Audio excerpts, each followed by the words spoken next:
Assalamualaikum warahmatullahi wabarakatuh. Saudaraku, dunia ini adalah tempat singgah sementara. Banyak dari kita terlalu sibuk mengejar dunia sampai lupa bahwa kita sedang berada di ujung waktu. Di video ini, kita akan membahas 10 tanda besar kiamat yang sudah mulai terlihat. Bukan untuk menakut-nakuti, tapi agar kita sadar, kembali kepada Allah, dan memperbaiki hidup. Sebelum kita mulai, mari bantu channel ini berkembang dengan cara menyukai video ini, subscribe, dan aktifkan lonceng notifikasinya. Jangan lupa juga tinggalkan komentar, pendapat, atau pengalaman Anda di kolom komentar.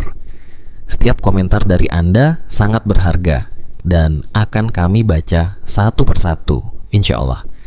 Sekarang mari kita masuk ke dalam pembahasan utama. Dalam Islam, tanda-tanda kiamat dibagi menjadi 2, tanda kecil dan tanda besar. Tanda kecil sudah banyak yang terjadi, seperti maraknya zina, riba, dan kebodohan terhadap agama. Tapi yang akan kita bahas hari ini adalah tanda-tanda besar yang menandai dekatnya hari akhir. Yang pertama, munculnya Dajjal. Dajjal belum muncul secara fisik, tapi dunia sedang dipersiapkan untuk kedatangannya. Teknologi, media, dan propaganda dunia sudah mulai membentuk manusia agar mudah tertipu. Dajjal digambarkan sebagai pembohong besar, membawa surga tapi isinya neraka, membawa neraka tapi isinya azab. Ia akan mengaku sebagai Tuhan dan menyesatkan banyak manusia. Yang kedua, turunnya Nabi Isa alaihissalam.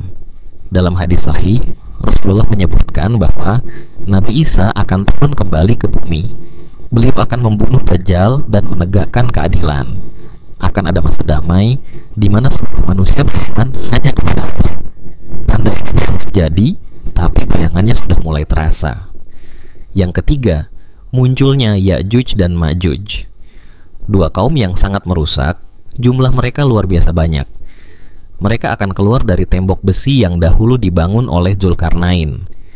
Saat mereka keluar, mereka akan menghancurkan bumi dan meminum air dari sungai-sungai besar. Beberapa ulama meyakini tanda-tanda geologis dan rekayasa bumi saat ini bisa jadi awal terbukanya jalan mereka. Yang keempat, matahari terbit dari barat. Satu kejadian langka yang belum pernah terjadi sejak diciptakannya alam semesta. Jika matahari terbit dari barat, maka pintu taubat akan ditutup selamanya. Saat ini, para ilmuwan sudah mulai mendeteksi adanya perlambatan rotasi bumi. Apakah ini awal dari fenomena tersebut? Wallahu a'lam. Yang kelima, munculnya binatang melata dari dalam bumi. Disebutkan dalam Al-Quran bahwa binatang ini akan keluar dan berbicara kepada manusia. Tugasnya adalah menandai siapa yang beriman dan siapa yang kafir. Beberapa ulama menafsirkan bahwa binatang ini akan muncul di tengah kekacauan dunia. Kita belum tahu bentuk pastinya, tapi keadaan dunia seolah sudah menunggu momen itu terjadi. Yang keenam, munculnya kabut atau duhan yang menyelimuti bumi. Kabut ini bukan kabut biasa. Ia akan meliputi seluruh bumi selama 40 hari, membuat manusia tersiksa. Bagi orang beriman, kabut ini hanya seperti flu ringan. Namun bagi orang kafir, kabut ini sangat menyakitkan. Yang ketujuh, terjadinya 3 penenggelaman besar. 1 di timur, 1 di barat, dan 1 di Jazirah Arab. Penenggelaman ini bisa berupa gempa bumi dahsyat atau bencana alam yang belum pernah terjadi sebelumnya. Hari ini, kita melihat gempa dan tsunami makin sering terjadi di berbagai belahan dunia. Apakah ini pertanda awalnya? Hanya Allah yang tahu. Yang kedelapan, api besar yang keluar dari Yaman. Api ini akan menggiring manusia ke tempat berkumpulnya hari kiamat. Api itu akan berjalan perlahan, membakar, dan membuat manusia berlari ke arah yang sama. Banyak ulama yang meyakini bahwa ini akan terjadi di akhir masa ketika semua tanda sudah hampir lengkap. Kondisi politik dan peperangan di wilayah Yaman saat ini bisa jadi menjadi pemicunya. Yang kesembilan, hilangnya Al-Quran dari dada dan lembaran umat. Ini bukan hanya hilangnya hafalan, tapi juga pemahaman dan pengamalan terhadap Al-Quran. Saat ini banyak orang bisa membaca, tapi tidak mengerti makna. Banyak yang hafal, tapi tidak mengamalkan.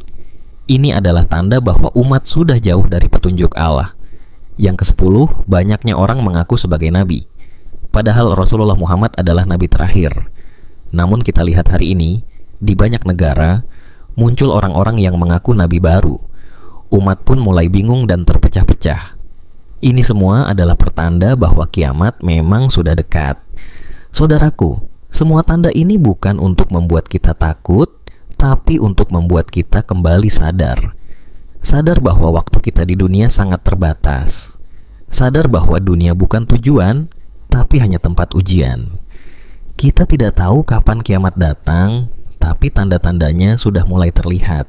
Rasulullah bersabda, jika tanda-tanda besar sudah mulai muncul satu persatu, maka sisanya akan segera menyusul, seperti unta yang diikat dan dilepaskan satu persatu. Itu artinya, ketika satu tanda besar telah terlihat, maka kiamat tinggal menunggu giliran. Kini waktunya kita muhasabah, bertanya pada diri sendiri, apakah kita sudah siap? Apakah amal kita sudah cukup? Apakah kita masih banyak melakukan dosa dan maksiat? Inilah waktunya untuk bertaubat. Jangan tunggu esok, karena kita belum tentu hidup esok hari. Jangan menunggu nanti, karena nanti bisa jadi sudah terlambat. Allah masih membuka pintu taubat selama matahari belum terbit dari barat. Mari kita manfaatkan sisa umur ini sebaik mungkin. Perbanyak membaca Al-Quran, sholat tepat waktu, dan menjauhi maksiat. Perbaiki hubungan dengan keluarga, dan bantu sesama. Karena semua itu akan menjadi bekal di hari yang tidak ada lagi pertolongan selain rahmat Allah. Semoga kita termasuk orang-orang yang selamat saat kiamat tiba. Semoga kita wafat dalam keadaan husnul khotimah. Semoga Allah menjaga iman kita hingga napas terakhir. Dan semoga video ini menjadi pengingat yang bermanfaat untuk kita semua. Jangan lupa tinggalkan komentar. Apakah menurut Anda tanda-tanda kiamat ini sudah terasa nyata? Bagikan juga ke orang-orang terdekat Anda agar mereka juga sadar. Sampai jumpa di video berikutnya. Assalamualaikum warahmatullahi wabarakatuh.